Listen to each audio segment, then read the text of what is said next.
नमस्कार, मैं अखिलेश सिंह। आज आपको देश की बेहद दुखद और सबको झटका देने वाली खबर बताने जा रहा हूं। पूर्व प्रधानमंत्री डॉक्टर मनमोहन सिंह ने दिल्ली के एम्स अस्पताल में करीब कल शाम 9:51 पर अंतिम सांस ली। उनका निधन हो गया है और निधन की खबर देश भर में फैलते ही शोक की लहर दौड़ गई है। कांग्रेस ने अपने सभी कार्यक्रम निरस्त कर दिए हैं। कर्नाटक के बेलगामी में कांग्रेस का अधिवेशन चल रहा था, उसे निरस्त कर दिया गया और वहां से आनन फानन में कांग्रेस के राष्ट्रीय अध्यक्ष मल्लिकार्जुन खड़गे, राहुल गांधी समेत सब वापस देर रात लौट आए और सभी ने डॉक्टर मनमोहन सिंह को श्रद्धांजलि अर्पित की। साथ ही साथ भारत सरकार में आज 11 बजे कैबिनेट की बैठक हुई। इसमें राष्ट्रीय शोक घोषित किया। पूरे देश में 7 दिन का राष्ट्रीय शोक रहेगा और प्रधानमंत्री नरेंद्र मोदी की अध्यक्षता में हुई कैबिनेट की बैठक में डॉक्टर मनमोहन सिंह को श्रद्धांजलि अर्पित की गई। साथ ही साथ पूरे राजकीय सम्मान के साथ उनका अंतिम संस्कार करने का फैसला भी लिया गया।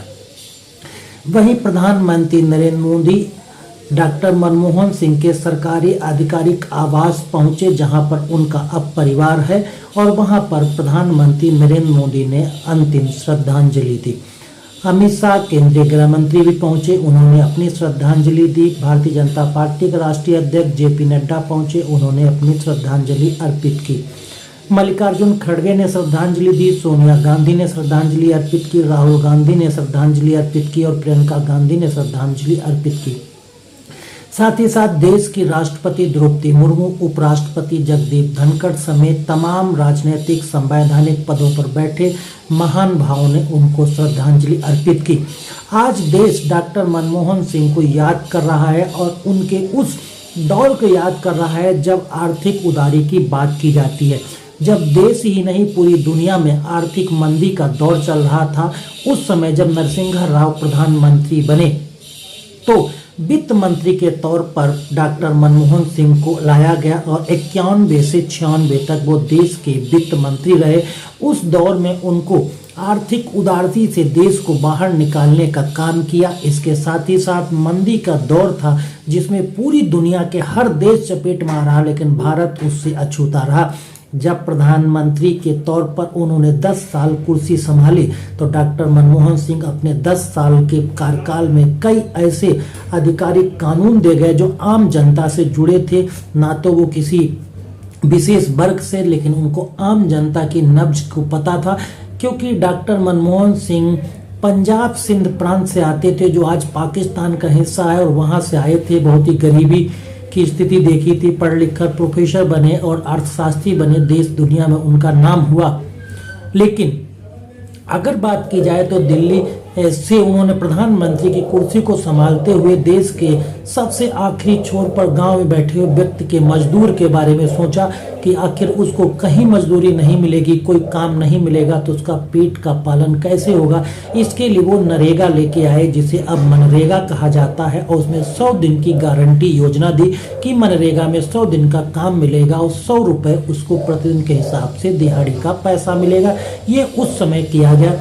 इसके साथ ही उन्होंने कहा कि देश के हर व्यक्ति, हर आदमी, हर सरकारी कार्यालय से सूचना ले सकता है और यहाँ तक कि प्रधानमंत्री के कार्यालय से भी सूचना ले सकता है। तो वो सूचना का अधिकार अधिनियम लेकर आए, शिक्षा का अधिकार अधिनियम लेके आए, राशन बांटने के लिए कोटेदारों के लिए वो फूड का अधिकार अधिनियम लाए, जिसमें 2 रुपए किलो गेहूं और 3 रुपए किलो चावल सरकारी कोटे पर गांव-गांव मिलते हैं। ये सब प्रधानमंत्री रहते हुए मनमोहन सिंह ने काम किया। साथ ही साथ जब वो 10 साल के प्रधानमंत्री के दौर का कार्यकाल अपना निकाल रहे थे, उस दौरान देश के हर देश मंदी के दौर से गुजर रहा था, चाहे वो अमेरिका हो, ब्रिटेन हो, अमेरिका हो, ऑस्ट्रेलिया हो, यूक्रेन हो, कोई भी देश हो, हर मंदी के दौर से गुजर रहा था। लेकिन प्रधानमंत्री के तौर पर डॉक्टर मनमोहन सिंह ने भारत में उस मंदी का असर नहीं आने दिया और इस तरह से आर्थिक नीतियों का फैसले लिए कि उन्होंने देश में आर्थिक मंदी के दौर का असर नहीं दिखने दिया। सबसे अहम बात उनको ये भी याद की जाती है, जब उन्होंने प्रधानमंत्री की कुर्सी संभाली थी उस समय देश का जो सोना था वो कर्ज में डूबा हुआ था, लेकिन जब कुर्सी संभाली तो इस तरह के आर्थिक पॉलिसी लेकर आए और देश में रखा हुआ गिरवी सोने को उन्होंने वापस लाके सरकार की तिजोरी में रखा। तो इस तरह के जो उनके फैसले थे उसके लिए दुनिया इन्हें याद करती है। उन्होंने संसद के अंदर एक दिन कहा था कि जो बादल गरजते हैं वो बरसते नहीं, यानी उनको हर नेता, खासकर कई विपक्षी नेता मौन और मौनी बाबा कह के कहते थे।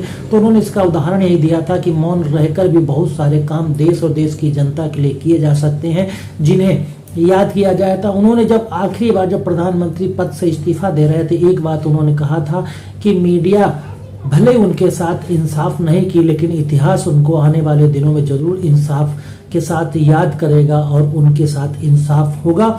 आज के दौर पर जब उनका अंतिम सांस उन्होंने 52 साल की उम्र में दिल्ली के एम्स अस्पताल में ली, तो आज पूरा देश उनके आर्थिक उदारी की नीतियों को और मंदी के दौर से भारत को गुजार कर एक मजबूत नींव पर खड़ा करना, जिसे आज के दौर की सरकार आगे बढ़ाने का काम कर रही है। फिलहाल इन्हीं चीजों के लिए प्रधानमंत्री के तौर पर डॉक्टर मनमोहन सिंह के कार्यकाल, वित्त मंत्री के तौर पर डॉक्टर मनमोहन सिंह के कार्यकाल, वाणिज्य मंत्रालय में उनके सलाहकार के कार्यकाल और रिजर्व बैंक के गवर्नर के तौर पर उनके कार्यकाल को सदैव याद किया जाएगा। और मैं भी अपने तरफ से डॉक्टर मनमोहन सिंह को अंतिम श्रद्धांजलि अर्पित करता हूँ।